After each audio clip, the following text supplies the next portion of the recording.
আল্লাহ জানিয়ে দিলেন, আপনি আপনার পা দিয়ে জমিনের মধ্যে আঘাত করুন। যখন আপনি আঘাত করবেন, তখন এখান থেকে একটা পানির ফোয়ারা উঠে যাবে।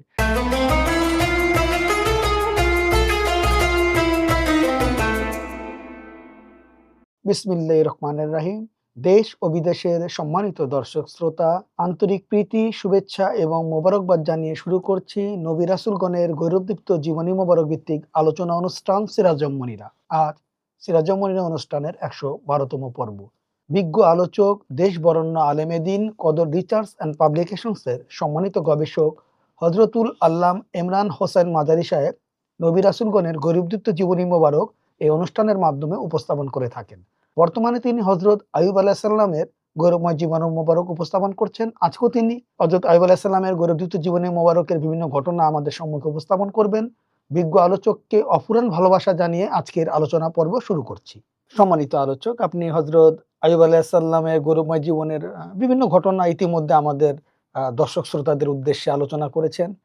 আলোচনার ধারাবাহিকতা ইতিমধ্যে চলছে। আজকেও হযরত আইয়ুব আলাইহিস সালামকে নিয়ে আপনি আলোচনা করবেন। আমরা শোনার জন্য অধীর আগ্রহে অপেক্ষা করছি। ধন্যবাদ।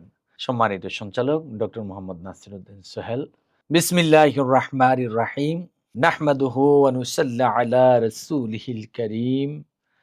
আম্মা বা'দ। দয়াময় আল্লাহ রাব্বুল আলামিনের প্রশংসা করছি, যে আল্লাহ রাব্বুল আলামিন কদর টিভির সুব্যবস্থাপনায় সিরাজুম মুনিরা অনুষ্ঠানে আমাদেরকে তাঁর প্রেরিত আম্বিয়ায়ে কেরামগণের জীবনী মোবারক নিয়ে আলোচনা করার সুযোগ করে দিয়েছেন। এ মহান মালিক আল্লাহ রাব্বুল আলামিনের শুকরিয়া জ্ঞাপন করে পড়ছি আলহামদুলিল্লাহ। আলহামদুলিল্লাহ। রাহমাতুল লিল আলামিন প্যারা নবী মুহাম্মদুর রাসূলুল্লাহ সাল্লাল্লাহু আলাইহি ওয়াসাল্লামের প্রতি দুরূদ ও সালাম নিবেদন করছি। সম্মানিত দর্শক শ্রোতা, দেশে বিদেশে যে যেখান থেকে আমাদের এই সিরাজুম মুনিরা অনুষ্ঠান দেখছেন, শুনছেন, সকলের প্রতি রইল আন্তরিক সালাম। আসসালামু আলাইকুম ওয়া রাহমাতুল্লাহি ওয়া বারাকাতুহু। সম্মানিত সঞ্চালক, গত পর্বে আমরা যেখানে শেষ করেছিলাম, আইয়ুব আলাইহিস সালাম তিনি তার বন্ধুর একটি কথায় ব্যথিত হয়েছেন। তিনি তখন নিস্তব্ধ হয়ে গেলেন যে আমার বন্ধু এরকম কথা বলল, জগতে আমার মতো পাপী আর কেহ নেই। গুহার মধ্যে তখন কষ্টে বসে আছেন। মা রহিমা আলাইহিস সালাম তিনি যথারীতি বুয়ার কাজ করার জন্য লোকালয়ে গিয়েছেন। আইয়ুব আলাইহিস সালাম তিনি কোনো রকম গুহা থেকে নিজের মনের কষ্টে গুহা থেকে বের হয়ে একটা গাছতলায় তিনি গিয়ে বসলেন।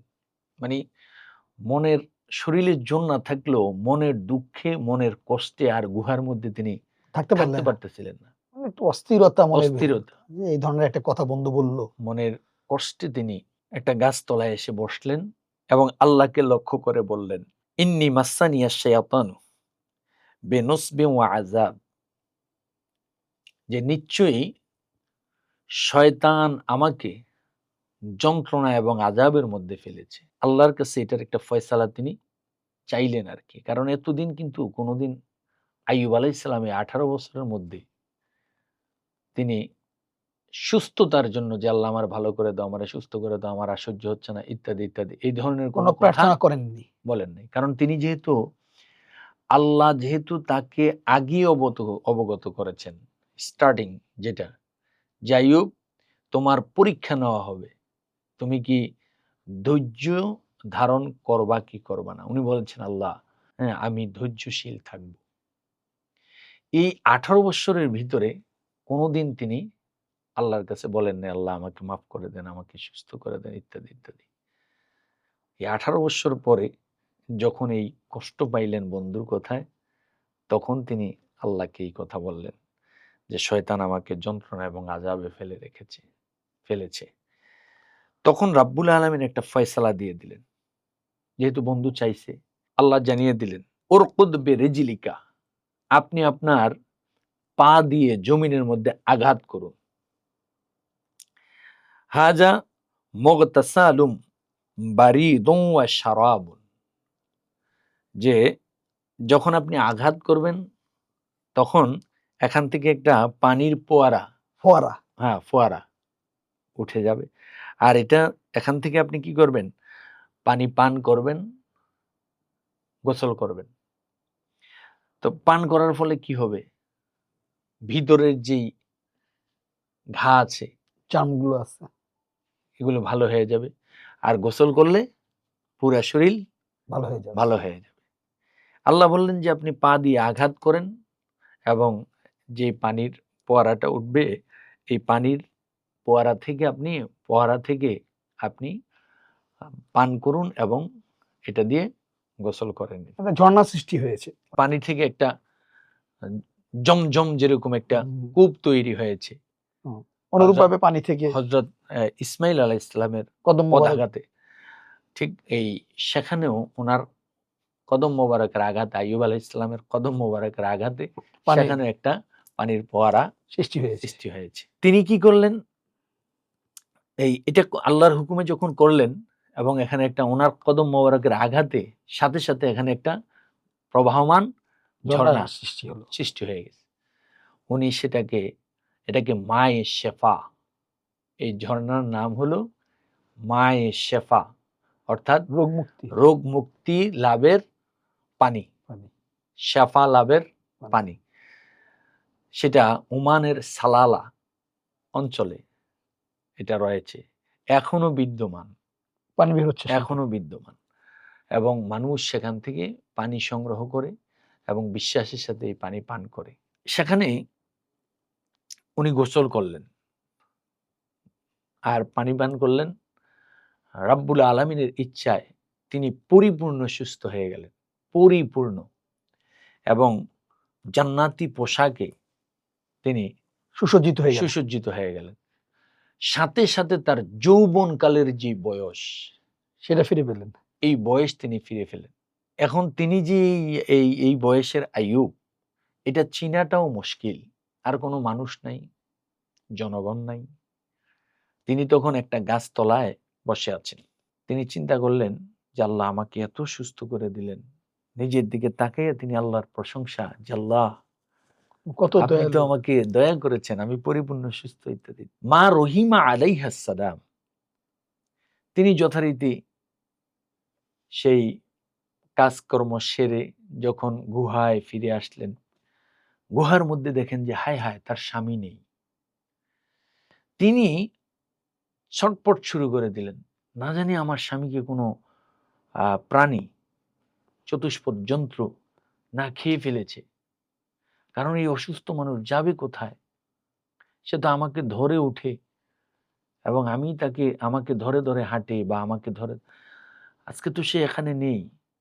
তিনি এদিক সেদিক দৌড়াদৌড়ি করতেছেন, তাকাইতেছেন, স্বামীর প্রেমে বিভোর, অস্থির হয়ে গেছে। হ্যাঁ, আইয়ুব আইয়ুব তুমি কোথায়, মানে পাগলিনীর মতো, কারণ খোঁজ করতেছেন।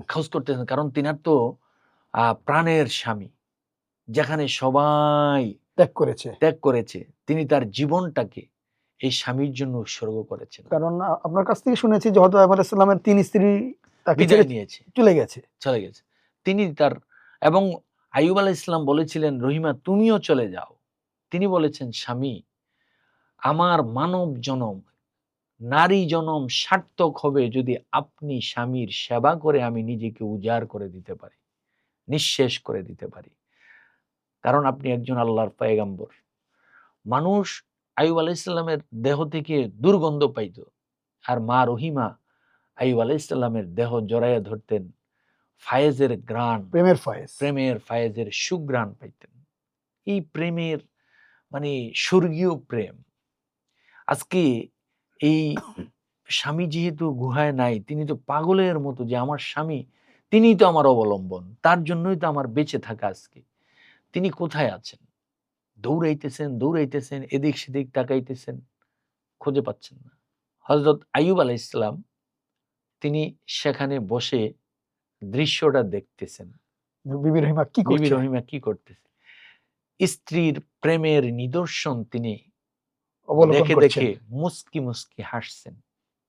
তিনি চাইলেই কিন্তু ডাক দিয়ে বলতে পারতেন, হে রহিমা আমি এখানে। তিনি এটা না বলে তিনি দেখতে চাইলেন যে আমার প্রেমে কেমন বিভোর আমার স্ত্রী, আমি দেখতে চাই। প্রকৃত ভালোবাসাটা তো এমনই হওয়া, এমনটি হয়। এমনই হয়। মা রহিমা এদিক সেদিক খোঁজাখুঁজি করে খুঁজে পাচ্ছেন না। তিনি আইয়ুব আলাইহিস সালামের সামনে গেলেন। কি বলবেন, কি বলবেন? কোনো লোক তো নাই। একটা পরপুরুষ মা রহিমা স্বামীর জন্য বাধ্য হয়ে পরপুরুষের সাথে, অন্য লোক তো আর নাই।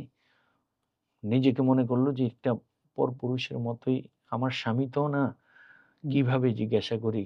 আইয়ুব আলাইহিস সালামই বললেন, হে ভদ্র মহিলা, আপনাকে খুব ছটপট দেখা যায়।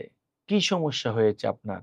তখন তিনি সাধারণত তো এইভাবে একাকী কথা বলতে চান না। তিনি বললেন যে, মনে কিছু নিবেন না। আমি আমার স্বামী হযরত আল্লাহর নবী আইয়ুব আলাইহিস সালামকে খুঁজে পাচ্ছি না। তিনি গুহায় ছিলেন। এখন যে তিনি কোথায় গেলেন? আমি কেন আজকে কাজে গেলাম? আমি যদি আজকে কাজে না যাইতাম, তাহলে তো আমার স্বামীর এত বড় সর্বনাশ হতো না। না জানি আমার স্বামী কোথায় হারিয়ে গেছে, নাকি তাকে কোনো জঙ্গলার প্রাণী খেয়ে ফেলেছে। আমি এই কারণে অস্থির হয়ে ঘোরাফেরা করছি যে আমার স্বামী কোথায়? তো ইনশাআল্লাহ আমরা আগামী পর্বে এ বিষয়ে বিস্তারিত আলোচনা করব। পরবর্তীতে তাদের কি আলোচনা হয়েছে এবং কিভাবে আইয়ুব নবীর পরিচয় তিনি লাভ করলেন। আল্লাহ রাব্বুল আলামিন আমাদেরকে এই বিষয়াদিগুলো থেকে শিক্ষা গ্রহণ করে স্বামী স্ত্রী প্রকৃতার্থে যেন একে অপরকে ভালোবেসে সুখময় শান্তিময় জীবন অতিবাহিত করার এই জগৎবাসীকে তৌফিক দান করেন। আমিন।